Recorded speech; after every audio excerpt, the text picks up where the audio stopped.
Voltamos e a gente continua a falar sobre educação sexual para pessoas com deficiência. Quem aprofunda essa discussão aqui é a professora do Departamento de Psicologia da Unesp, que faz pesquisas nessa área, a Ana Cláudia Bortolozzi. Professora Ana Cláudia, muito obrigada por sua presença aqui no Unesp Notícias. Eu que agradeço. Professora, falar em sexualidade de uma forma geral já é um tabu, ainda mais quando a gente envolve nessa conversa a questão da deficiência. Como se considera a sexualidade e a educação sexual para pessoas com deficiência? De fato, é um tema polêmico, né? Mesmo a educação sexual para a pessoa que não tem deficiência já é um complicador nas escolas, nas famílias, né?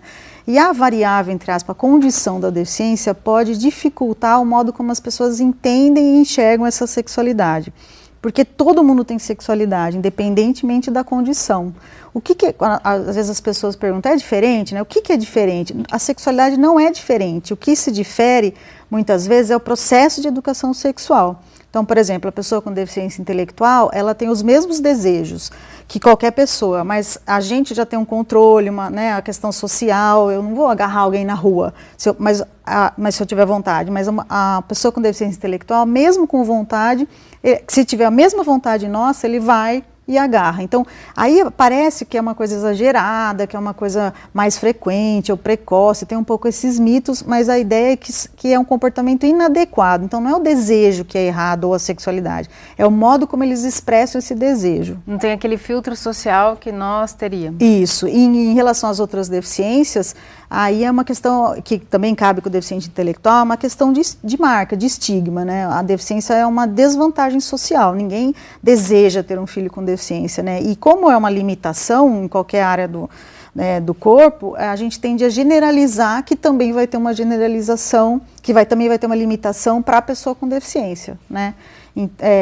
Para a sexualidade. Então, por exemplo, a pessoa acha assim, que se tem um limite motor, cognitivo e tudo mais, também vai ter um limite na área da sexualidade, né?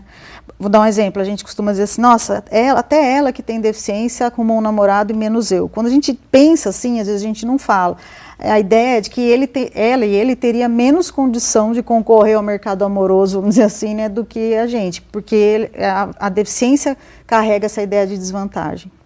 Professora, falando dos exemplos que nós vimos na reportagem, são duas jovens com deficiência intelectual leve e a APAE tem todo um trabalho de educação sexual com essas jovens, dependendo do comprometimento da deficiência, esse trabalho é feito em conjunto também com a família. Em relação à deficiência intelectual especificamente, a família costuma aceitar essa sexualidade desse filho ou o mais comum é que se reprima, por não saber lidar e por todos esses preconceitos que você já elencou? Bom, a família, a gente sempre estuda a família junto com a pessoa com deficiência, porque não dá para a gente separar, né? É mais comum na escola ou no meio social as pessoas entenderem a sexualidade das pessoas com deficiência intelectual como exagerada, exacerbada, como eu já comentei. Em casa é curioso que, ao contrário, os pais, os familiares costumam achar que os seus filhos com deficiência são assexuados. Ninguém é assexuado, mas quando eles dizem isso, é uma ideia de infantilização. A criança também tem sexualidade, mas é uma ideia de pureza, de ingenuidade. Então as mães falam, não, ele não pensa nisso ainda, blá, blá, blá. Só que é uma ideia, é um hábito que as famílias têm de super proteger, de ver essas pessoas como criança, veste como criança, e isso dificulta a autonomia para tudo na vida, inclusive para a sexualidade. Então, e as famílias querem muito que eles trabalhem, que eles ganhem dinheiro, mas esquece um pouco essa parte da sexualidade, né? Incentivam a autonomia em outros campos, exatamente, né, em outras áreas. Não deseja muito que ele, nem pensa que eles casem ou tenham filhos e tal. Um limite é assim, ele não quer que ele tenha filhos, senão quem vai cuidar, né? Só que ninguém é eterno, então assim, seria um desrespeito, né, a gente dizer, não, você nunca vai ter filho, uma decisão de outra pessoa. O que de novo, eu volto para a educação sexual, a gente tem que trabalhar para que eles e elas decidam se querem ou não ter filhos, né, e como prevenir isso. Mas a família, ela costuma acolher em tudo, mas na parte da sexualidade ainda eu me deparo assim com muita omissão, eles não falam sobre isso, e o medo é despertar. E aí eu começo a mostrar que ninguém desperta o que já tem, né? Que quanto menos você fala, mais confuso, mais ansioso essas pessoas ficam porque não entendem, né? Só para encerrar um exemplo, né? Claro. Um rapaz uns 19 anos, a gente estava fazendo um trabalho de educação sexual e na parte da gravidez ele disse assim, nossa, é isso que tem na barriga da minha irmã, é isso que ele descobriu no projeto que a irmã estava grávida. E ele achava que a irmã ia explodir, que a irmã tinha alguma coisa, né, muito diferente. Aí a gente conversou com a família e a mãe falou, eu não falei porque ele ia entender, ele não ia entender mesmo. Subestima a capacidade isso. também. Então, assim, tentando falar, ele não vai entender, não fala. Só que ele ficou meses achando que a irmã ia morrer. Quer dizer, tornou aquilo muito mais problema do que dizer para ele, né, o que de fato estava acontecendo.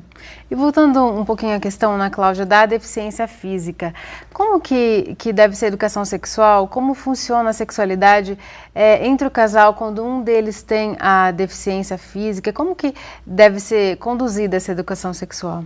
Bom, a deficiência física, ela pode ser, pode nascer com uma deficiência, né, e aí a gente já fala que a pessoa já tem a identidade com a deficiência, é diferente de uma deficiência adquirida, que no caso da lesão medular é muito comum, né, acontecer em homens jovens, por acidente de carro, tiro, que é a maior incidência, queda. Então imagina, são homens produtivos, né, sexualmente também, e de repente ele acorda paraplégico, tetraplégico. Então, como que é isso? Quer dizer, ele tem que reconfigurar, eles e elas, né, toda uma identidade pessoal, né, para considerar que eu não deixo de ser um homem ou uma mulher, ou desejável ou não, apesar da deficiência. Isso é o mais difícil. Claro que tem comprometimento da resposta sexual em alguns casos, mas a gente tem terapia, a gente tem medicamento, né? O que a gente mais percebe é uma dificuldade social. Por exemplo, eu não me sinto mais homem, porque eu dependo que alguém cuide de mim, eu tive que parar de trabalhar, né? Então essas questões pesam muito, né? Afetam muito a